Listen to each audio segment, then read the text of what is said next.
Before we dive in, if you love uncovering ancient secrets that still hold value today, hit that subscribe button and turn on notifications so you never miss a deep historical dive.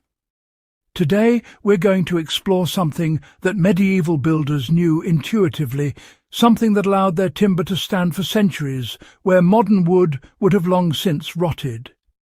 This isn't just history trivia. It's a practical lesson in materials, chemistry and longevity that anyone interested in survival, woodworking or historical construction can apply today. Medieval Europeans faced a serious challenge. They built wooden castles, homes, bridges and ships with no modern preservatives. Exposure to rain, snow and ground moisture could destroy a structure in a few years. Yet, when we look at surviving medieval structures, we see beams, piles and planks that have lasted over 500 years. How did they do it? The answer lies in an ancient technique that leveraged natural chemistry, environmental manipulation and precise craftsmanship to create wood resistant to rot. The medieval wood secret that defied rot. One of the most fascinating aspects of medieval wood preservation was the deliberate use of natural preservatives. Builders often soaked timber in substances like tars, resins or even urine, which we now know contain compounds that deter fungi and insects. Pine tar, for example, was applied to ship hulls and bridge pilings. The tar penetrated deep into the wood fibres, sealing moisture out and creating an environment hostile to decay.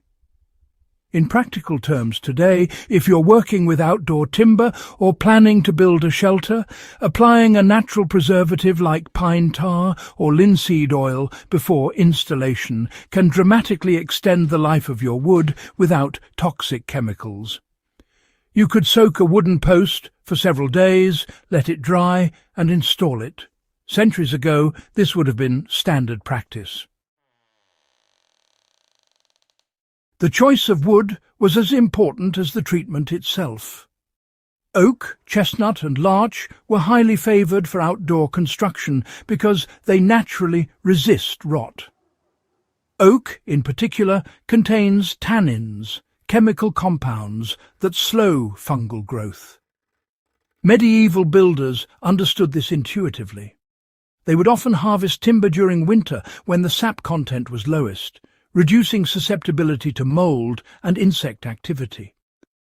For practical use today, selecting wood with high natural tannins or low sap content is a simple but highly effective step for long-lasting construction. For example, harvesting and drying oak beams in the cold months before building a cabin or fence will result in wood far more durable than haphazardly cut summer timber. Another key secret was the way medieval craftsmen approached water management.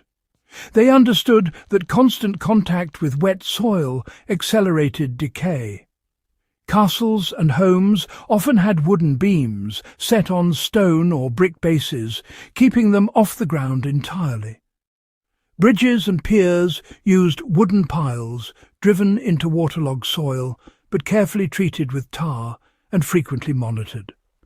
For modern survivalists or historical enthusiasts, the lesson is clear. When building a structure, always consider moisture. Raising beams, using stone footings, or creating drainage around wood elements can dramatically extend their lifespan. Even a simple elevated deck or raised garden bed benefits from these centuries-old principles.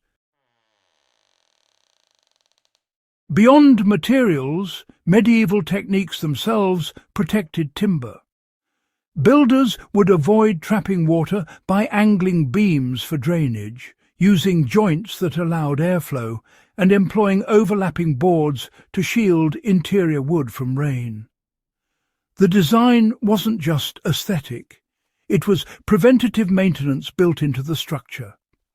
For modern applications, paying attention to airflow and water shedding in woodworking projects is a low-tech method with high impact. If you're constructing a shelter, angle rafters correctly and ensure gaps exist for ventilation to reduce moisture buildup and rot. Finally, the seasoning of wood, a process of controlled drying, was critical. Medieval wood was often stored for months or even years before use. This slow drying reduced moisture content to a point where decay fungi couldn't thrive. Today, woodworkers can mimic this by air-drying timber in a covered, ventilated space before cutting and building. Even simple projects benefit. A table or storage chest constructed from properly seasoned wood will resist rot and warping far better than wood used immediately after felling. By combining these approaches, selecting naturally durable wood, treating it with natural preservatives, elevating structures, optimizing airflow, and properly seasoning timber, medieval builders created structures that could outlast generations. This isn't abstract knowledge. It's practical wisdom you can use whether you're restoring a historical site, constructing a timber frame cabin, or simply building a long-lasting garden structure. So, the next time you see a medieval castle or a surviving wooden bridge, remember, those beams endured centuries because of intentional choices, chemical insight, and careful craftsmanship. This knowledge isn't lost. It's waiting for anyone willing to apply it in the modern world.